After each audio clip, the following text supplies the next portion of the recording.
विधानसभा 2025 चुनाव लगभग आने को आतुर है और चुनावी सरगर्मी भी तेज हो गई है। इसमें अब कौन होंगे यहाँ से उम्मीदवार और किस पार्टी से उम्मीदवार होंगे या फिर कौन जीत सकता है यहाँ चुनाव, इस पर बात करने के लिए हमारे साथ कई लोग हैं। वरिष्ठ पत्रकार अमरनाथ जी हैं, मुशर्रफ पालवी जी हैं, एसके मिर्जा जी हैं, अनिल जी हैं। हम सारे लोगों से बात करेंगे और समझेंगे भी कि आखिर यहाँ का चुनावी स्थिति क्या है और कौन जीत सकता है यहाँ से चुनाव, किसको क्या करना चाहिए जो चुनाव में अव्वल आएगा। तो हम आगे लोगों से बात करते हैं और समझते हैं। जहानाबाद में लगभग चुनाव आरजेडी जीती है, इस बार चुनाव होने वाला है, तो क्या लगता है आपको किसकी स्थिति बेहतर होगी और कौन पार्टी चुनाव लड़े तो यहाँ से बेहतर निकले? राजद का यहाँ तो गढ़ रहा है। पिछले 2015 से 3 चुनाव हुए, उपचुनाव भी एक 18 में हुए, फिर 20 में हुए, और यहाँ से मुंद्रिका यादव पहले और फिर उनके बाद में उनके लड़के का ये रहा। तो इस तरह से राजद का तो यहाँ जो अंतर 35,000 का तकरीबन जीत का अंतर रहा है, उस स्थिति से तो यहाँ राजद का अच्छा फिट माना। लोकसभा चुनाव में तो एनडीए जीत जाती है। लोकसभा चुनाव में तो एनडीए कहाँ, महागठबंधन इस बार महागठबंधन की, इसके पिछली बार आप देखें तो यहाँ से हाँ, पिछली बार यहाँ से एनडीए जीती थी, लेकिन जहानाबाद अरवल एनडीए को बहुत ज्यादा लीड दिया था, लेकिन जहानाबाद विधानसभा में भी आरजेडी ही लीड की थी। विधानसभा आते आते क्या होता है कि मतलब एनडीए पीछे हो जाती है। ठीक है, विधानसभा आते आते जैसे अलग अलग समीकरण बैठता है, जाति, और यहाँ बिहार में जाति पार्टी दोनों समीकरण चलता है, और उसमें कौन उम्मीदवार आते हैं इस पर ये निर्भर करता है। तो जब हमने देखा है 1985 का चुनाव, जब यहाँ से मुस्लिम असगर हुसैन हुए थे, तो अगड़ा अल्पसंख्यक और दलित समाज का वोट उन्हें मिला था और जीते थे। फिर 2010 में अभिराम शर्मा आए जैसे, तो उस समय भी अगड़ा पिछड़ा का एक समीकरण दलित का बना और वो चुनाव निकाल लिए। हालांकि अंतर उनका कम था, लेकिन राजद से जीते। और उस समय जैसे कभी कभी राजद को काफ़ी भीतर घात भी झेलना पड़ा था। उस समय से वो विजय मंडल एक आरजेडी के थे, वो खड़ा हुए थे, फिर माले से उपाध्याय यादव हुए थे। तो ये भी निर्भर करता है कि वोट का विकेंद्रीकरण। फिर बाद में आपका पिछला चुनाव देखिए, जब कृष्णनंदन वर्मा एनडीए से प्रत्याशी हुए, फिर लोजपा से इंदु कश्यप हो गई, तो इनका वोट का विकेंद्रीकरण हुआ, तो फिर आरजेडी जीती। तो किसका वोट विकेंद्रीकरण हो रहा है और किसका वोट एकजुट हो रहा है, मतलब कहे माले के साथ आने से राजद थोड़ा मजबूत हुआ। माले के आने से निश्चित तौर पर उसका वोट तो मजबूत हुआ है, क्योंकि आप 2010 का चुनाव देखेंगे तो उसमें ये अभिराम शर्मा के जीत का महत्वपूर्ण ये था कि माले से उपाध्याय यादव वो थे, और उस समय राजद का वोट उसमें उन्होंने काटा था। पिछली बार लोजपा अलग थी, इस बार तो लोजपा एनडीए के साथ। ठीक है, लोजपा तो साथ है, लेकिन फिर उधर प्रशांत किशोर का जनसुराज एक आ गया है, जो जिसका कैंडिडेट पर वो निर्भर करता है कि कौन ये हारेगा। अगर कैंडिडेट मान लीजिए कि अगड़ा से आता है, तो वो निश्चित तौर पर वो एनडीए को वो डैमेज देगा।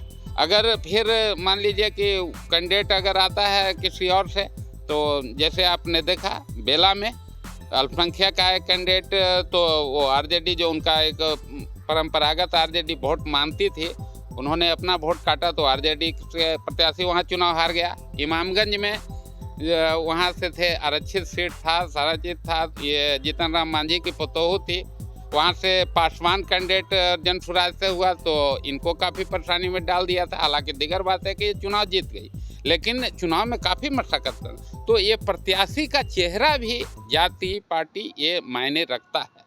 तो जाति भी मायने रखता है और पार्टी भी मायने रखता है। हम बात करेंगे मिर्जा साहब से। पार्टी और जाति, तो यहाँ कौन कौन सी पार्टी है जो अभी कद्दावर के रूप में है? पार्टी तो यहाँ राजद, जदयू मुख्य रूप से, क्योंकि यहाँ भाजपा बहुत कम चुनाव लड़ी है, एक आध बार लड़ी है तो बहुत चुनाव कम। लड़ने से नहीं, पार्टी कैसे मतलब यहाँ देखते हैं पार्टी को? पार्टी यहाँ देखिए, यहाँ सबसे ज्यादा मजबूत है तो राजद है यहाँ, इसलिए कि प्रत्यक्षदर्शी तो देख सकते हैं आप, यहाँ राजद मजबूत है। उसके बाद जेडीयू के यहाँ उम्मीदवार होते रहे हैं, जदयू के लोग यहाँ लड़ते रहे हैं पहले से भी, लेकिन राजद का जो यहाँ बनावट है, यहाँ के जो जाति समीकरण है, उसमें बहुत मजबूत है। यही कारण है कि हमेशा यहाँ से राजद लीड करती है। पिछले चुनाव में जिसमें चंदेश्वर चंद्रवंशी सांसद हुए थे उसमें भी जहानाबाद से लीड की थी। तो इस चीज़ को आप समझना होगा। अब होता क्या है कि यहाँ से मतलब राजद के उम्मीदवार तब हारे हैं जब कई लोग खड़े हो गए एक साथ, विकेंद्रीकरण हमारी मतलब हमारे यहाँ वोट का जो है विकेंद्रीकरण हो गया, तब यहाँ से हार है। नहीं तो यहाँ से राजद का मतलब जीतना लगभग तय माना जाता है। इस लेकिन बार तो विधायक का काफी विरोध है, जैसा कि सुनने में आ रहा है। कोई विरोध नहीं है भैया, विरोध है सिर्फ जो है आपको देखने में लगता है कि विरोध है। विरोध देखिए, उम्मीदवार बहुत सारे लोग हो जाते हैं, क्योंकि जितनी बड़ी पार्टी होती है उतना ही जो है उम्मीदवार भी हो जाते हैं, ठीक है ना। तो उम्मीदवार लोग अपना जो है विरोध जता रहे हैं। उम्मीदवार जो भी लोग हर पार्टी में है, ऐसा नहीं है कि सिर्फ राजद में ही है, हर जगह विरोध है। आप देखिए ना एनडीए में कितने उम्मीदवार हैं, सभी दलों से उम्मीदवार हैं, चाहे हम पार्टी हो, जदयू हो, लोजपा हो। आपको उम्मीदवार हमें भी दिख रहा है, मैं भी जहानाबाद में हूँ, तो सब में उम्मीदवार है, तो विरोध होगा ही। उस तरह का विरोध हो रहा है। प्रशांत किशोर कितना नुकसान करेंगे? प्रशांत किशोर बहुत ज़्यादा नुकसान नहीं करेंगे, कुछ कुछ वोट दोनों तरफ का जो है वो नुकसान करेंगे।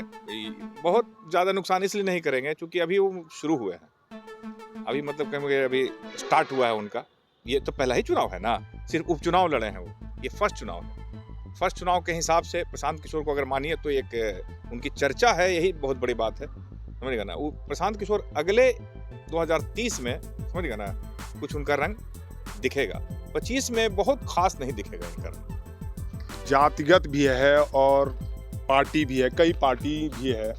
आरसीपी सिंह भी मैदान में है, जैसा कि उनका चर्चा नहीं है, लेकिन हर जगह उनके उम्मीदवार का भी नाम लगभग आना तय हुआ है। पहले उस पर कि आरसीपी सिंह की आप चर्चा कर दी है, तो जहानाबाद से जो है एक मुन्ना हुसैन है जो मतलब आरसीपी सिंह के खास माने जाते हैं, और उनको देखा जा रहा है कि हर जगह अपना प्रयास जारी किए हुए हैं, ठीक है ना।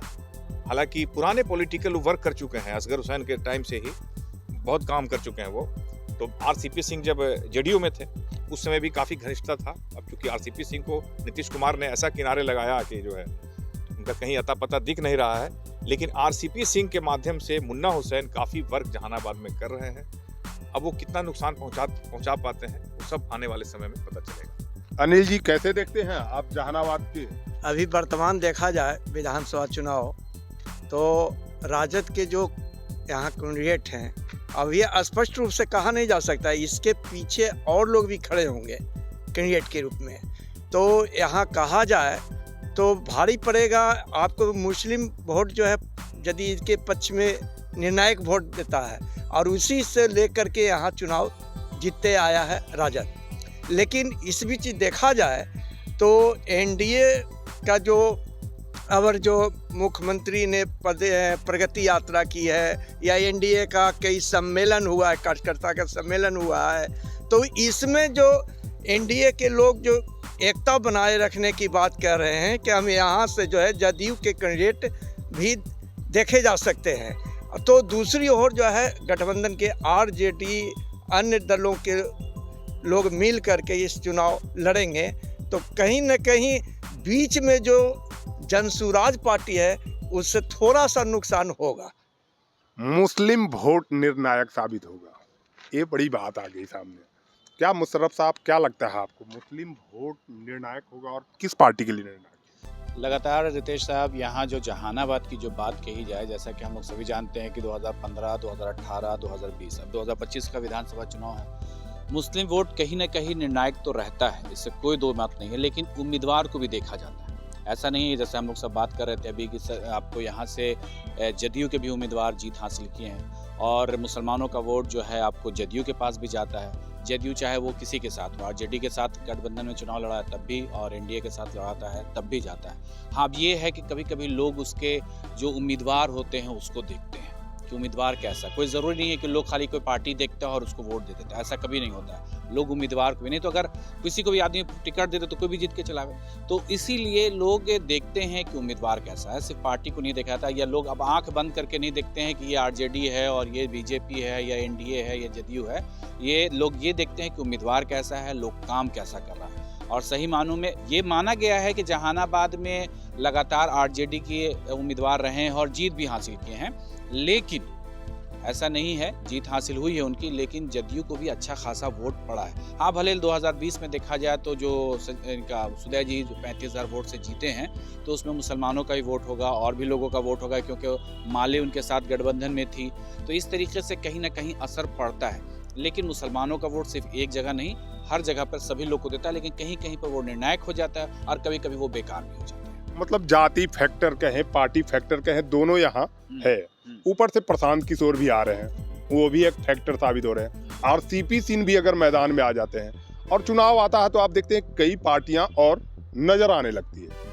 जैसे यहाँ से कई अन्य जगह की पार्टियां आकर चुनाव लड़ने लगती है, मायावती की पार्टियां आ जाती हैं, कई अन्य पार्टियां आ जाती है। तो चुनाव फैक्टर जहानाबाद में आप काफी दिन से देख रहे हैं, क्या लगता है आपको लड़ाई सीधे तौर पे कहाँ रहेगी? चुनाव जो है ये एनडीए बनाम आरजेडी है, और चाहे और भी लोग जो आ जाए वो अलग सी बात है, प्रशांत आ जाए या छोटी छोटी और पार्टियां आ जाए, और आते भी हैं छोटे छोटे, लगभग आपको नॉमिनेशन होता है तो 12-14 आदमी कैंडिडेट हाँ हो जाते हैं।